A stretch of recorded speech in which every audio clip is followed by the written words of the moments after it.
അയ്യപ്പോ സ്വാമിയേ സ്വാമിയേ അയ്യപ്പോ അയ്യപ്പോ സ്വാമിയേ.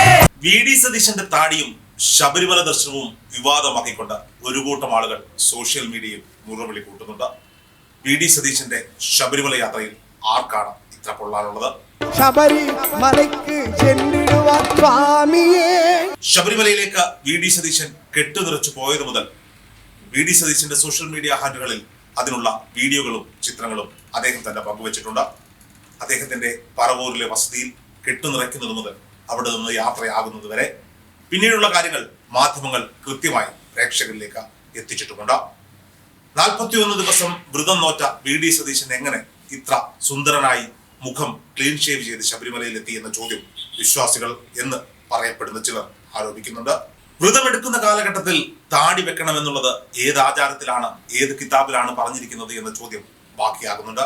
പക്ഷേ ദിലീപ് ശബരിമല സന്ദർശിച്ചതും സോപാനത്തിൽ മണിക്കൂറുകളോളം ചെലവാക്കിയതുമായ വിഷയത്തിൽ കോടതിയുടെ ഇടപെടൽ ഉണ്ടായി 3-ാം പക്കമാണ് വി.ഡി. സതീശൻ ശബരിമലയിലെത്തിയതും സോപാനത്തിൽ നിന്ന് തൊഴുതതും എന്നത് നമ്മൾ കാണാതെ പോകരുത്. ദിലീപ് അവിടെ ചിലവിട്ടതുപോലെ മണിക്കൂറുകളോളം ഒന്നും വി.ഡി. സതീശൻ സോപാനത്തിൽ ചിലവിട്ടിട്ടില്ല. വന്നു, തൊഴുതു, പ്രസാദം വാങ്ങി, കാണിക്കയർപ്പിച്ചു, മടങ്ങിപ്പോയി. കുറെ വർഷങ്ങൾക്ക് ശേഷമാണ് താൻ ശബരിമല സന്ദർശിക്കുന്നത് എന്ന് വി.ഡി. സതീശൻ തന്നെ മാധ്യമങ്ങളോട് കൃത്യമായി പറഞ്ഞു. വിർച്വൽ ക്യൂവും ഒപ്പം സ്പോട്ട് ബുക്കിംഗും ഏർപ്പെടുത്തിയത് ഏറെ പ്രയോജനകരമാണ് എന്ന് അദ്ദേഹം പറയുമ്പോൾ സ്പോട്ട് ബുക്കിംഗ് എടുത്താണ് താനും മറ്റുള്ള ഭക്തരെ പോലെ സന്നിധാനത്തെത്തിയത് എന്ന് വി.ഡി. സതീശൻ പറയാതെ പറയുന്നുണ്ട്. ദൃശ്യങ്ങളിൽ നിന്ന് അത് വ്യക്തവുമാണ്. വി.ഡി. സതീശൻ എന്ന ക്യാബിനറ്റ് പദവിയുള്ള പോലീസ് സംരക്ഷണയുള്ള പ്രതിപക്ഷ നേതാവിന് വേണ്ടി അവിടെ യാതൊരു വിധമായ പ്രത്യേക സുരക്ഷാ സംവിധാനങ്ങളും ഒരുക്കിയിരുന്നില്ല. ഭക്തർക്കൊപ്പം തന്നെയാണ് 18-ാം പടി ചവിട്ടിയത്. സോപാനത്തിൽ പക്ഷേ കുറച്ചുനേരം മുൻപിൽ നിന്ന് തൊഴുവാനുള്ള അവസരം ലഭിച്ചു. അതിന് പിന്നിൽ നിന്ന് പോലീസ് ഉദ്യോഗസ്ഥർ അവിടുത്തെ തിരക്ക് നിയന്ത്രിക്കുവാൻ ശ്രമിക്കുന്നുണ്ടെങ്കിലും പക്ഷേ ചില ഭക്തരോടെങ്കിലും അവർ മോശമായി പെരുമാറുന്നത് ദൃശ്യങ്ങളിൽ വ്യക്തമാണ്.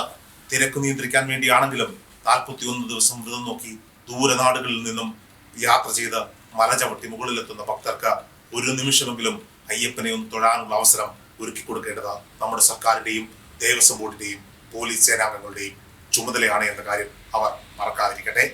വി.ഡി. സതീശൻ ദർശനം നടത്തുന്ന സമയത്ത് പിന്നിലൂടെ പോകുന്ന ഒരു ഭക്തൻ, അദ്ദേഹത്തിന്റെ തലയിൽ ഇരുമുടിക്കെട്ടും തോളിൽ ഒരു 5-6 വയസ്സ് മാത്രം പ്രായമുള്ള ഒരു കുട്ടിയും 1 മിനിറ്റ് അവിടെ നിന്ന് തൊഴുമ്പോഴേക്കും പോലീസുകാർ പിടിച്ചു തള്ളുന്നത് ദൃശ്യങ്ങളിൽ വ്യക്തമാണ്.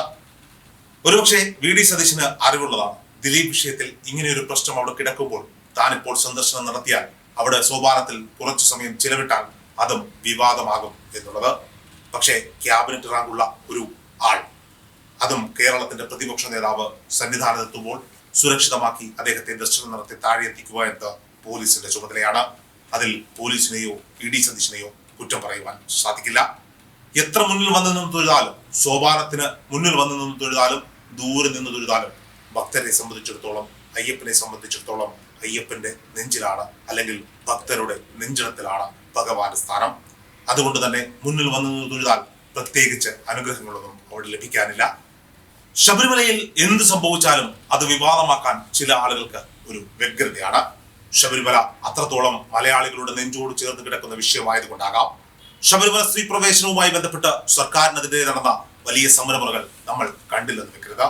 പ്രളയത്തിനും കോവിഡിനും ശേഷം പിന്നീട് വന്ന മണ്ഡലകാലങ്ങളെല്ലാം ദുരിതപൂർണമായിരുന്നു ഓരോ വിശ്വാസിക്കും. കഴിഞ്ഞ മണ്ഡലകാല സീസണിൽ ബസ്സില്ലാതെ ബുദ്ധിമുട്ടിയവരും പന്തളത്തെത്തി മാലയഴിച്ച് കെട്ടഴിച്ച് ദർശനം പൂർത്തിയാക്കി മടങ്ങിയവരും ഏറെയാണ്. KSRTCയും മറ്റു ഡിപ്പാർട്ട്മെന്റുകളും തമ്മിലുള്ള ഏകോപനമില്ലായ്മയൊക്കെ അവിടുത്തെ ഭക്തരാണ് അനുഭവിച്ചത്.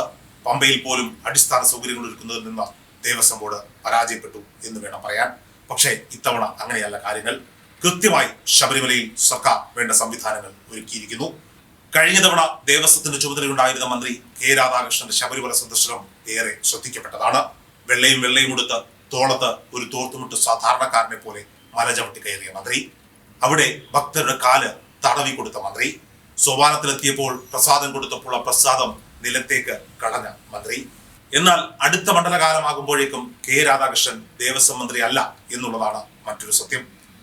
വലിയ ഷോ ഓഫുകളൊന്നുമില്ലാതെ, വലിയ പ്രഹസനങ്ങളില്ലാതെ കൃത്യമായി ഈ മണ്ഡലകാലത്തിന് വേണ്ട സൗകര്യങ്ങൾ ഒരുക്കുവാൻ വാസവൻ എന്ന കോട്ടയംകാരനായ മന്ത്രിക്ക് സാധിച്ചിരിക്കുന്നു എന്നത് മറ്റൊരു സത്യം. ഒപ്പം എടുത്തു പറയേണ്ട മറ്റൊരു പേരാണ് ശബരിമലയുടെ സുരക്ഷാ ചുമതലയുള്ള ADGP ശ്രീജിത്തിൻ്റെത്. അദ്ദേഹം കൃത്യമായി കാര്യങ്ങൾ കൈകാര്യം ചെയ്യുന്നു. ശബരിമലയിൽ ഡ്യൂട്ടി ചെയ്ത് എക്സ്പീരിയൻസ് ഉള്ള പോലീസുകാരെ പലയിടങ്ങളിലും അദ്ദേഹം പോസ്റ്റ് ചെയ്യുന്നു. അതുകൊണ്ട് തന്നെ അവർ പ്രതീക്ഷിച്ചതിലും കൂടുതൽ ആളുകളെ 70,000 മുതൽ 80,000 പേരെ ഒരു ദിവസം ദർശനം നടത്തി പമ്പയിലേക്ക് തിരിച്ചെത്തിക്കാം എന്ന് കരുതിയെടുത്ത് നിന്ന 100,000 പേരെ വരെ ശബരിമലയിൽ ദർശനം നടത്തി താഴേക്ക് എത്തിക്കുവാൻ അവിടുത്തെ സുരക്ഷാ സംവിധാനങ്ങൾക്ക് സാധിക്കുന്നു എന്നത് ADGP ശ്രീജിത്ത് കൈയടിയാർഹിക്കുന്ന ഒരു കാര്യം തന്നെയാണ്. എന്തായാലും ശബരിമലയിൽ കാര്യങ്ങൾ സ്മൂത്തായി പോകുന്നു. ഈ മണ്ഡലകാലത്ത് ഒരു വിവാദങ്ങളും ശബരിമലയുമായി ബന്ധപ്പെടുത്തി ഉണ്ടാക്കുവാൻ ആർക്കും സാധിച്ചിട്ടില്ല. അതുകൊണ്ട് തന്നെയാണ് VD സതീശന്റെ താടിയും ചെരുപ്പും കറുപ്പും ഒക്കെ തേടി ആളുകൾ പോകുന്നത്.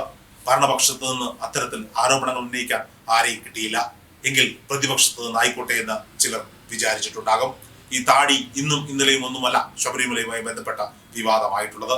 ശബരിമല സ്ത്രീ പ്രവേശന സമയത്ത് ശബരിമല സമരത്തിനിറങ്ങിയ കെ സുരേന്ദ്രൻ ഇരുമുടിക്കെട്ടുമായി പോലീസ് അറസ്റ്റ് ചെയ്തു പോയ കെ സുരേന്ദ്രന്റെ താടിയും അന്ന് ഏറെ വിവാദമായിരുന്നു. വെട്ടിയൊതുക്കിയ താടിയുമായിട്ടാണോ സുരേന്ദ്ര 41 ദിവസം വ്രതമെടുത്തത് എന്ന് അന്ന് സോഷ്യൽ മീഡിയ ഹാൻഡിലുകൾ ചോദിച്ചു. എന്തായാലും ശബരിമല വിഷയം ഏറെ മലയാളിക്ക് പ്രിയപ്പെട്ടതാണ്. ശബരിമലയെ സംബന്ധിച്ച് എന്ത് വാർത്ത വന്നാലും അത് കാണാൻ മലയാളിക്ക് ഒരു വ്യഗ്രതയുണ്ട്. അതുകൊണ്ട് തന്നെ മാധ്യമങ്ങൾക്ക് അവിടെ നിന്നുള്ള പോസിറ്റീവ് സ്റ്റോറിയേക്കാൾ നെഗറ്റീവ് സ്റ്റോറികൾ റിപ്പോർട്ട് ചെയ്യുവാൻ ഒരു പ്രത്യേക താല്പര്യം ഉണ്ട് താനും.